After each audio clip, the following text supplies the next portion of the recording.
Well, look who we have here, Mr. Shiny and New. Hey, what's up? Why do you sound sarcastic? No. We're just joking. He looks just like Craig. Welcome back. We were wondering if we'd see you again. What do you mean, again? I'm brand new. I just came out. Look at this. What is he talking about? I think it was that software update. Craig, we know it's you. 16. Who? No, I said I'm brand new. My name is Tim. What are you talking about? You got me there, Craig. Very funny, very good. Steve still loves me. Who is that? Steve still loves me. Steve still loves me. God, Steve still loves Oh me. my God, somebody Steve unplug still him. loves me.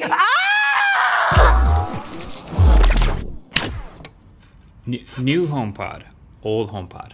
Okay, new HomePod, got it. So this new HomePod, the second generation HomePod that's just come out, is one of the most confusing new Apple products I've seen in a long time. We just reviewed the 10th generation iPad, which was already pretty weird, but this one is incredible. So just a little history recap for context. So the original HomePod came out in 2018. It was a $350 Siri-enabled smart speaker with excellent sound, really impressive engineering, rock-solid build quality, and a non-removable cable. It kind of flopped, and not a lot of people bought it.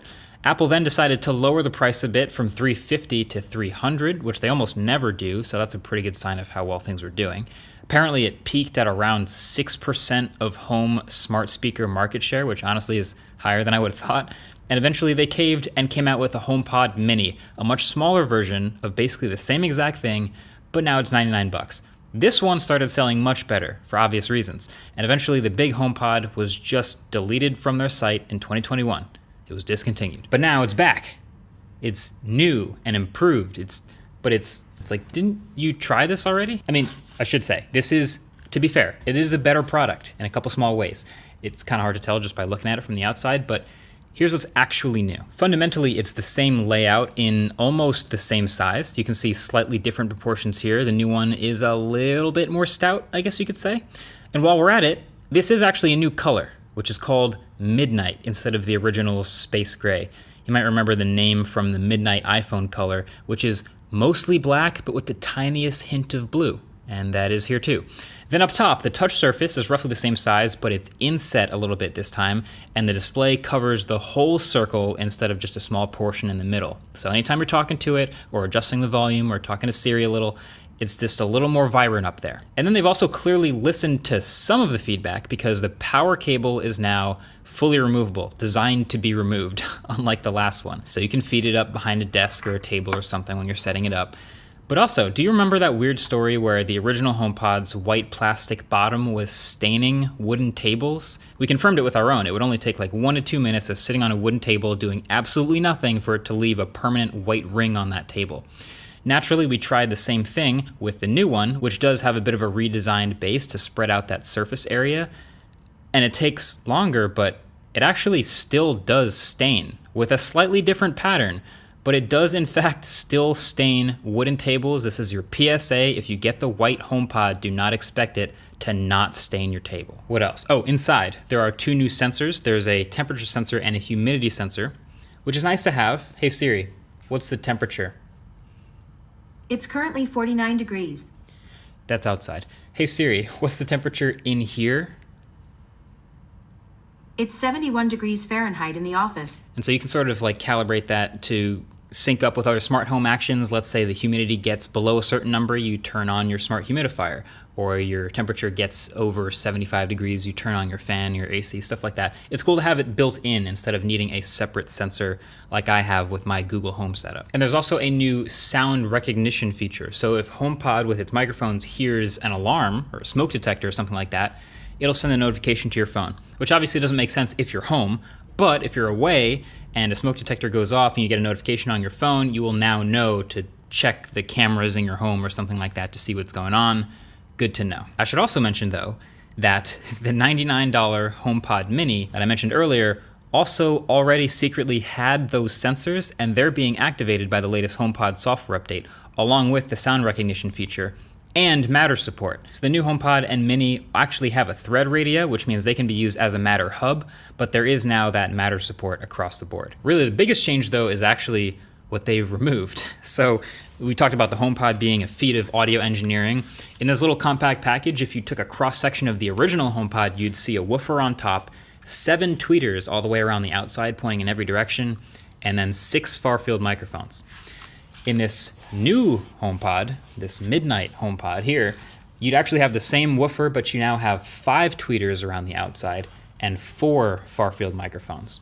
So they removed 2 tweeters, removed 2 microphones, and removed $50 from the price tag. So on one hand, I guess I should be impressed that it still sounds every bit as good to me as the original, despite lesser internal hardware. Now, typical disclaimer, I'm no audiophile, but I've listened to a lot of good speakers in my time, and after some quality time with the HomePod, yeah, it still sounds really good. It still has this super crisp and balanced and not distorted sound in a variety of environments and a variety of volumes, which is really important. You still get that satisfying thump from the woofer and the low sub-bass rumble, even at lower volumes, which is awesome. And it uses computational audio to adjust the sound based on how close it is to a wall. So if you're plugging it into an outlet, you're probably kind of close to a wall. It figures out its location, what the shape of the room is, and adjusts from there. And you can put 2 together for a stereo pair that puts out sound much bigger than it looks like it's supposed to. It can even actually give you full Dolby Atmos setup here.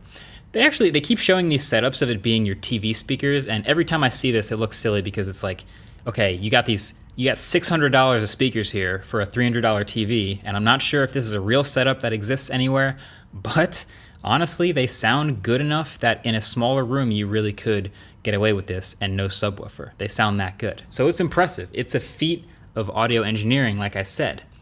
But on the other hand, so is the last one, and this is basically the same exact proposition that flopped on its face before. It's still an expensive premium audio product with Siri. We were just talking about ratings on the Waveform podcast recently. I'll link that episode below the like button if you want to watch it. But basically, the thing about products like this is it's hard to give it like a number rating because it is a really good product and a really bad product at the same time. Like, both are true. Like, if you're just buying it to be a speaker for your iPhone and Apple Music, it's really good. It's the best one, clearly. It's got incredible sound quality, the versatility of going anywhere in the room and still sounding good, the quick pairing and beaming feature with your iPhone. The far-field mics can hear you pretty much at any volume from across the room, but this is still a bad smart speaker. Like, it still won't set Spotify as its default music app. It still cannot pair to anything that's not an iPhone or something with AirPlay, and it cannot be used as a pure Bluetooth speaker. There's still no audio jack. It still doesn't have a screen that can actually tell you anything or display background things like running timers. And at the end of the day, it's still a Siri speaker, which means, I did a whole video on Siri versus Google Assistant versus the others, but just to keep it simple, Siri is still very limited and pretty bad. So it's the same as it's gonna flop again, right? Like, is fixing the non-removable speaker going to be the reason why this doesn't flop? No. Is the larger, better display on the top gonna be the reason the HomePod is suddenly a success? No. Is the $50 price drop gonna save it? It's good, but it's not massive. It's still super expensive. The thing that we learned with the HomePod when it came out, and we kind of knew this already, but is people don't really, for the most part, like paying a huge premium just for sound quality. And that's why the Mini came out and was functionally the same product, but didn't sound as good, and that sold way more because it was cheaper. Maybe Apple just doesn't care anymore. They spent the money developing it. They might as well. Like, they're ignoring the sunken cost fallacy, and they're just like, we gotta just try again. Maybe we were too early. We'll just ship the thing now and see if people want it this time. I don't know. Tough to say. Here's a conclusion. If you are such a fan of Apple products and sound quality that you want to hear exactly how bad Siri is in crystal clear high definition, Dolby Atmos even, then this is a smart speaker for you. But for everyone else, there's still the HomePod Mini. And for everyone else, there are other options from Google and Amazon that are frankly much better smart speakers. Not Samsung though. That Bixby smart speaker straight up never came out. Don't think I forgot about that, Samsung.